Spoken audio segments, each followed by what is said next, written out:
She said, it's better to say that Kelsey was a bit of best friend and versus saying that Megan was mad about Tory and Kylie. I was pushed out, okay? Because she didn't tell the truth initially. She said they ain't gonna tell the truth under oath.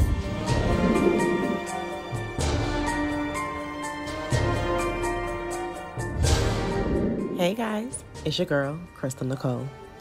So as we all know, Tory Lanez's defense is claiming that Kelsey was the shooter of Megan Thee Stallion that night. And that is what they are trying to prove in court. And this is why the testimony from EJ was allowed. And if Kylie would have testified, why she also would have been allowed to. Because it's more than just about Megan's actions that night. It's also about Kelsey's.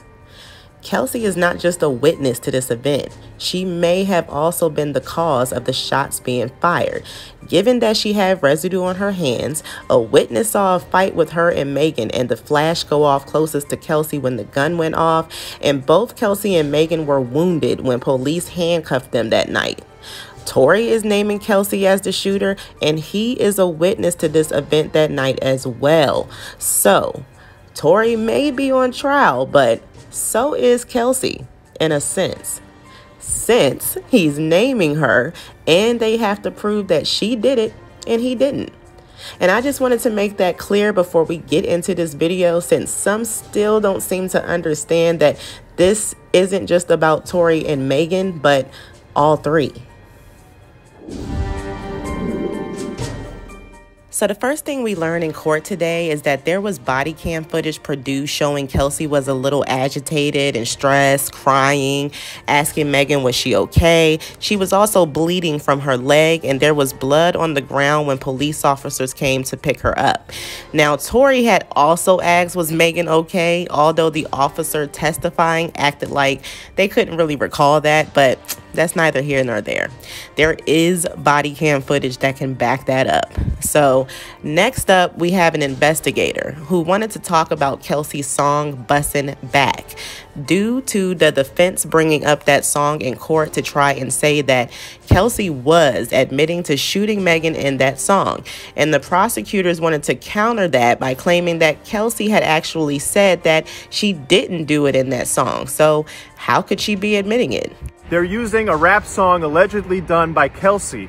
Kelsey is not here to testify about the lyrics. Instead, the judge allowed an investigator to say, I heard the song, this is what it says, here's evidence for this case. So then the prosecutor says, hey, doesn't it say, isn't this Kelsey rapping that, oh, I didn't shoot you, you should clear my name? And the investigator's like, yes. Okay, defense goes up. Hey, in this song, doesn't Kelsey also rap about Meg is lying to the DA and Meg is lying to her manager, and that her manager, somebody named Dez, is making threats on Kelsey? And the investigator's like, no, I don't know. Can you show me playing dumb? And this was their proof that Kelsey didn't do it, but they are 100% wrong. Kelsey is admitting it in her song, and Megan is also admitting it in hers. Just nobody caught on to it the first time due to the weirdness surrounding this case coming from Kelsey and Megan, and Tory already having charges for shooting Megan. Nobody understood what they were hinting at in their songs. All we knew is that they were both calling each other's secrets out, like regarding who wanted whose man and who was an alcoholic, etc. But there was also a question posed by Kelsey of if Megan was lying to her label and did they really know what happened? And then she ended it with, who shot you? Causing speculation on whether Tory was the one who shot Megan or not. So in Kelsey's interview with prosecutors, she stated that after the shooting, when she went to visit Megan in the hospital, she was told that Megan had stepped in glass by her team and that she was basically put out of Megan's house and iced out by everyone. And she didn't know what to do. So when Tory came to drop off her stuff the next day, she told him this, and he offered to get her a lawyer, probably thinking that they were about to send her ass to jail. Then Megan calls and tells her, find a place, and she'd pay the rent up for up to a year. So Kelsey thought that she was protecting her. Then July 15th, Megan puts up that statement about actually being shot and not stepping on glass without naming the shooter. So Kelsey posts right behind her and says she didn't have the gun, she wouldn't do something like that, but she was there. leaving the finger pointed at Tory, but never actually saying that she didn't shoot Megan. By July 27th, Megan had gone live to give details of the shooting and to subliminally drag Kelsey as being a fake friend and hinted at her as taking hush money. Kelsey calls Megan and asks her why she was dragging her online. And this is when Megan told her that she needed to come out and say what happened to them. Excuse me. Even though Megan had left anything happening to Kelsey out of her statements to police, just like she left out that text message that Kelsey sent Justin. It is never mentioned by the detectives, and it only pops up on the Gayle King show. Kelsey doesn't want to do this and says she just wants to tell the truth. So Megan throws that text to Justin and the post denying that she was the shooter in Kelsey's face and says that if Kelsey comes out and tells the truth, she will just use this against her and say that she was being paid to lie, as she's already admitted that Tory was the shooter. So Kelsey got a lawyer, and Megan and her stopped talking. By August 20th, Megan named Tory as the shooter and said that she hadn't spoken to either him or Kelsey and asked how come neither one of them was talking. She was mad. Excuse me. Megan was mad because Kelsey wouldn't do what she wanted and that Tory had been obviously trying to protect Kelsey because he also had not come out and said that Kelsey was the shooter, and Megan was done sparing them. By September, posts went up that Kelsey and Megan had unfollowed each other. Then Megan's friend came out claiming that Kelsey had admitted to her that Tory had shot Meg, and they had listened to him admit it through voicemail when he called apologizing, which was a lie, as Tory had only met with Kelsey the next day when he was released from jail to drop off Kelsey's things. He had apologized for whatever happened then. So what would have been the purpose of him calling and leaving a voicemail about it? So Kelsey responded to this, and she said that it was a lie and that she hadn't gotten paid off, but she should have, given all the lies being told out here. Then that post about Tory saying dance be dance came out from an anonymous source saying Tory had been texting Megan and Kelsey at the hospital, bribing them to not say anything about the shooting while Megan was in surgery, even though Megan herself had never came out and said that Tory said dance be dance for this anonymous source to know that. Only the detective during the preliminary hearing in December of 2021 was the one who said Megan said this, but not Megan herself. By November, both Kelsey and Megan had dropped diss tracks to each other, where they were clearly exposing the truth of what really happened that night. Should've let them lock your ass up. Pussy.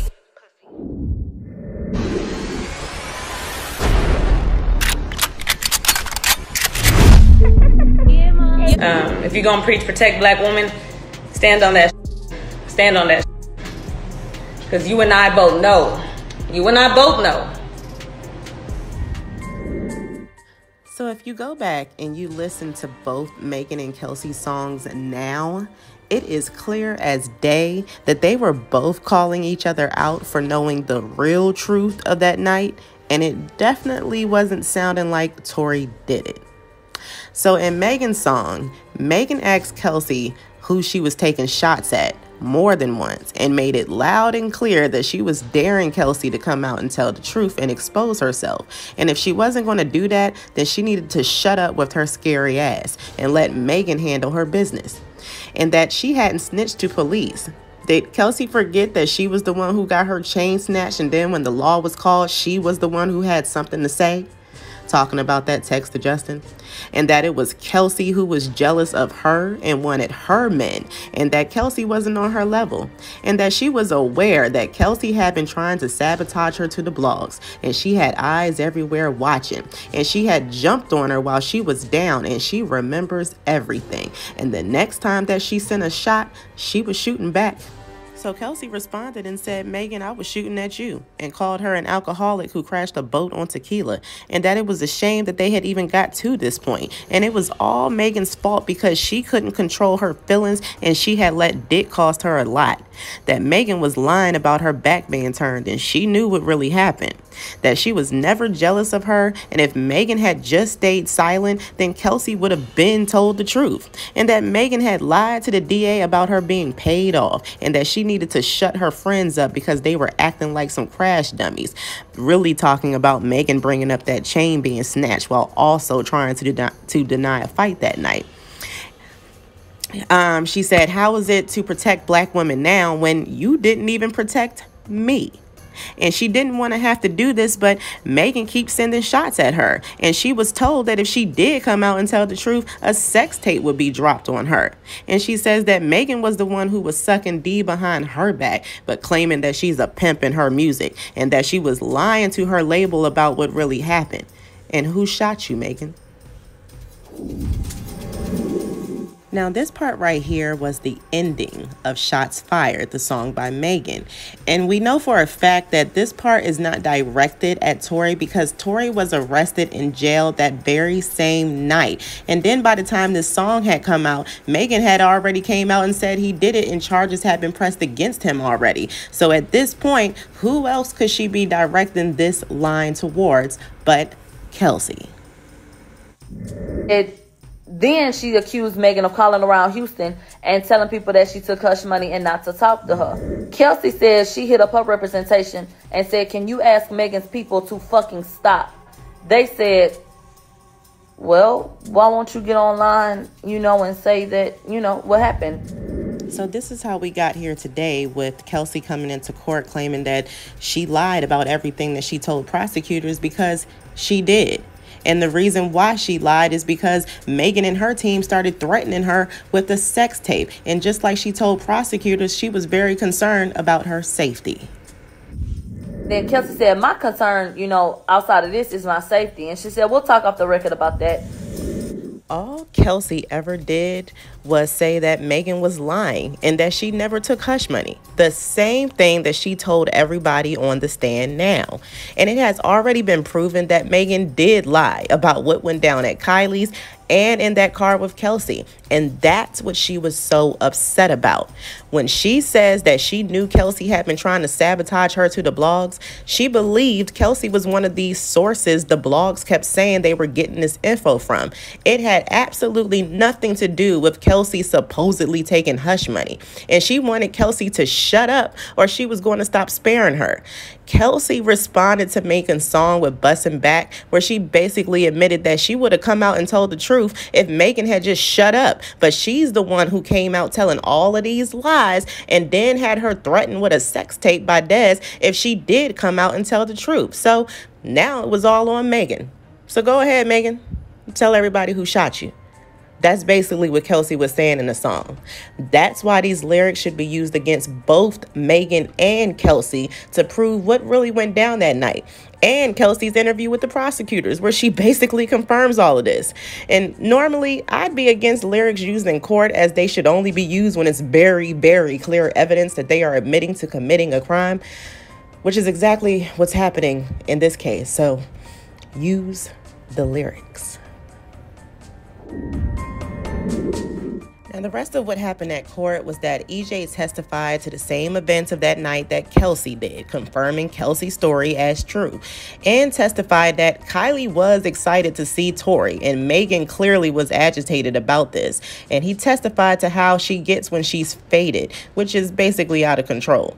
He says that they do sometimes carry certain weapons for protection if there's no security, like mace or a taser. And he's never seen Megan with a handgun, but he can't say he hasn't seen something of the sort in her bag. But he couldn't really be sure what it was to say that it was a gun. And that he's never seen Tory with a gun, and everyone felt safe with Megan around Tory. And Tory was a cool guy. Now, the prosecution then tried to add bribery charges to the case since they were losing, and the judge said no, because you've been had statements of a so-called bribe and you didn't bother to press them. So why are you trying to press them now? Are you dumb? Where is the evidence of the bribes? He ain't really say that part, y'all. That's me. Anyway, they can try to open a new case on bribery when this one is over, but it won't happen.